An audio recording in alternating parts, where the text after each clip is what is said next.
So it's essential for a man to do individual work as well, I think, to improve the relationship. Yeah, but I think individual work for men is much better done in groups of men, because I think men learn a lot better in groups than in dyads. I think the dyad anyway of relationship is quite unusual, quite scary for men. Yeah.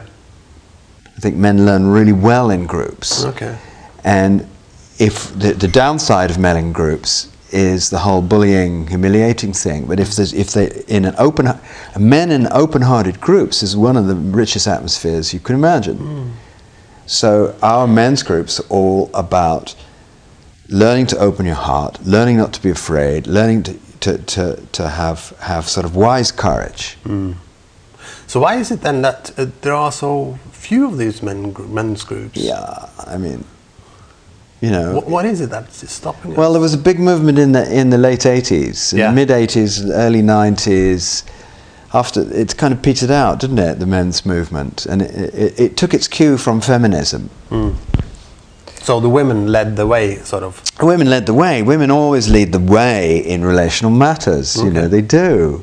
And so the thing is, but if the men can transform themselves very fast if they think there's something of value to be learned, and there's a structure to it. So a lot of the people who we work with will say that they've got better at relationship more through doing the men's work than actually being in relationship work. Because they have somewhere to stand where they're not so, you know, because we've all grown up with rejecting the sort of the stereotypes of masculinity, the images of masculinity that we've inherited, where man was only working or fighting, and then we put some of the new sort of softer images in place, and they don't work either. So it's like we're trying to find a way at the moment where we can be both active and receptive as men. Yeah, I think also I find this struggle between the tough guy and the really soft guy, and it seems like the women can't find out what they really want either, in a way. I think the women know what they want. They do? They do. Okay. I think they do. I think they do. Because in one way they want from their men. Yeah. Yeah. Okay. We find it very confusing. Go on, what you were saying. Yeah, well, it seems like we find, in one sense, they want us tough and really masculine and strong and all that. And then, on the other hand, they want us loving and caring and soft in a way. Right. So how to combine that? Well, it's only the male brain that says that's a paradox. Okay. The woman brain doesn't say that's a paradox. No, maybe not. You see? And so,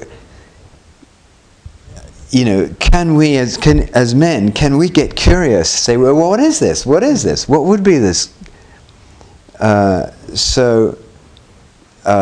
You know, you have to be very tough to say when a relationship's in a difficult phase, to come back and say, look, darling, I got it wrong. I wasn't putting enough work into the relationship. I want to try again. Courage. That takes courage. Yes. Because the likelihood she might say to you, well, it's all very well you say that now, but you should have said that before. So she rebuffs you, so you get rejected. And when you get rejected, you activate the little boy in you again.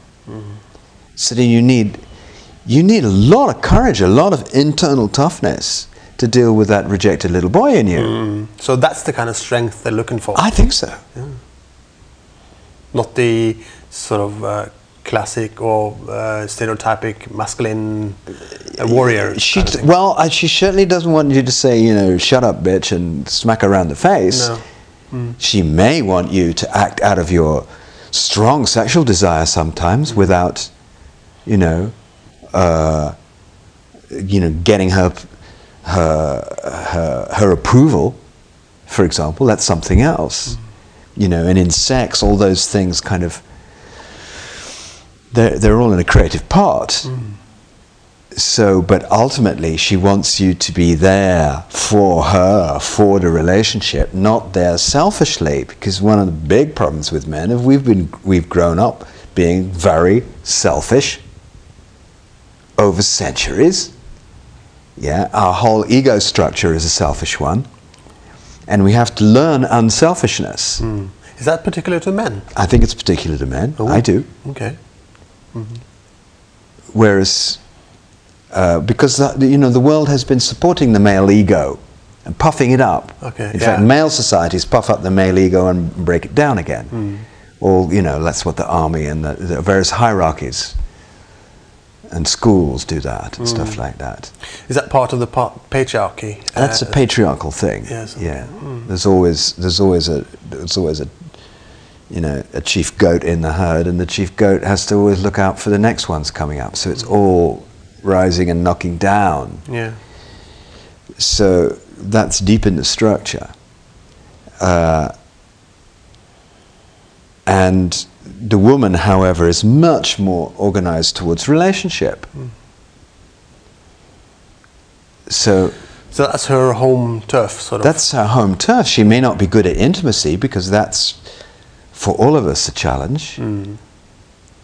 But she will want more than anything to see that she is special to you. This is an eternal thing, and that you care about the relationship, and not going to leave all the dirty work to her. If she's looking after the relationship, doing the washing up, etc., etc., she feels like she's got all the dirty work, all the repetitive work. Yeah. Yeah. So there's a lot of those things that will be genuine complaints, which you have to take on board. Okay. Yeah. Thank you. Okay.